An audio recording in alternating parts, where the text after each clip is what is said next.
కేంద్ర మంత్రి బీజేపీ నేత కిషన్ రెడ్డి బీఆర్ఎస్తో నేరుగా కుమ్మక్కయ్యారని, బీజేపీ వ్యవస్థను బీఆర్ఎస్ 2గా మార్చేసి వారికి హ్యాండ్ ఓవర్ చేశారని రాష్ట్ర రవాణా బీసీ సంక్షేమ శాఖ మంత్రి పొన్నం ప్రభాకర్ సంచలన ఆరోపణలు చేశారు. కిషన్ రెడ్డి ప్రచార సరళి దింపుడు గల్లం ఆశలా ఉందని ఆయన తీవ్రంగా విమర్శించారు.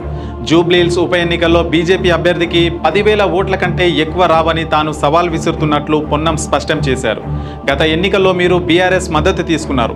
ఇప్పుడు దానికి గురుభక్తిగా ఈ ఉప ఎన్నికల్లో బీఆర్ఎస్కు లోపాయకారిగా మద్దతు తెలుపుతున్నారని, జూబ్లీహిల్స్లో బహిరంగ చర్చ జరుగుతుందని పొన్నం స్పష్టం చేశారు. జూబ్లీహిల్స్ ఉప ఎన్నికల్లో కిషన్ రెడ్డి గారి మాట వింటే పెద్ద జోక్ అనిపించింది. ఈరోజు నేను కిషన్ రెడ్డి గారికి ఛాలెంజ్ చేస్తా ఉన్నా, మీరు ప్రాతినిధ్యం వహిస్తున్న లోక్సభ నియోజకవర్గంలో అంతర్భాగం జూబ్లీహిల్స్, మీరు కేంద్ర మంత్రి, గతంలో కూడా ఈ అభ్యర్థే పోటీ చేసినాడు.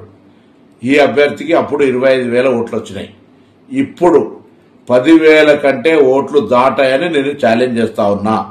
మీరు నేరుగా ఇండైరెక్ట్ గా టీఆర్ఎస్ తోటి కుమ్ముక్కై తిరిగి అదే అభ్యర్థికి టికెట్ ఇచ్చి ప్రచార సరళిని మొత్తంగా దింపుడు గల్లెంలాగా భారతీయ జనతా పార్టీ వ్యవస్థనంతా టీఆర్ఎస్ హ్యాండ్ ఓవర్ చేసినారు. కేంద్ర మంత్రిగా, సికింద్రాబాద్ ఎంపీగా 10 ఏళ్లుగా ప్రాతినిధ్యం వహిస్తున్న కిషన్ రెడ్డి తన పార్లమెంటు నియోజకవర్గ పరిధిలోని జూబ్లీహిల్స్ అసెంబ్లీ సెగ్మెంట్కు ఏం చేశారో చెప్పగలరా అని మంత్రి పొన్నం ప్రభాకర్ సూటిగా ప్రశ్నించారు. మీ ఎన్నికల్లో వాళ్ళ మద్దతు తీసుకున్న దానికి తిరిగి గురుభక్తిగా ఈ ఉప ఎన్నికల్లో టీఆర్ఎస్ కు లోపాయకారిగా మద్దతు చేస్తున్నారనేటువంటి మాట యావత్ జూబ్లీహిల్స్ నియోజకవర్గ ప్రజల చర్చ. 11 నాడు జరిగే ఎన్నికల్లో మీ అభ్యర్థికి 10,000 లోపు ఓట్లు వస్తాయి.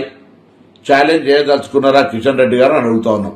భారతీయ జనతా పార్టీ కేంద్రంలో అధికారంలో ఉన్న పార్టీ, ఈ నియోజకవర్గానికి కేంద్ర మంత్రిగా వ్యవహరిస్తున్న మీరు 10 సంవత్సరాలుగా జూబ్లీహిల్స్ నియోజకవర్గానికి ఏమి చేసినారో చెప్పగలుగుతారా అని అడుగుతా ఉన్నాం.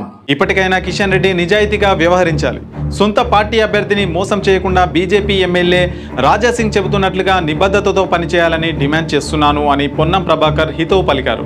ఈ ఆరోపణలతో జూబ్లీహిల్స్ ఉప ఎన్నికల రాజకీయాలు మరింత వేడెక్కాయి. జూబ్లీహిల్స్ గురించి కనీస శ్రద్ధ లేని పట్టించుకొని మీరు ఈ ఉప ఎన్నికల్లో ప్రగల్భాలు పలుకుతూ గెలుస్తుందనడం అంటే ప్రజలు నవ్వుకుంటున్నారు మీ తీరు పట్ల.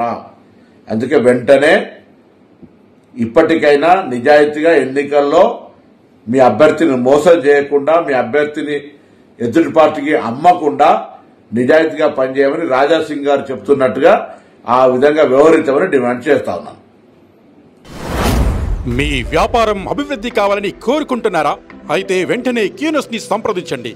Schools, colleges, banks, shops, office promotions, land promotions, political promotions, restaurant promotions, hospital promotions, పుట్టినరోజు వేడుకలు, శుభకార్యాలు, వ్యాపారాలు ఏవైనా, సందర్భం ఏదైనా ఇప్పుడే క్యూనస్ ద్వారా తెలియజేయండి. మీ వ్యాపారాన్ని అభివృద్ధి చేసుకోండి.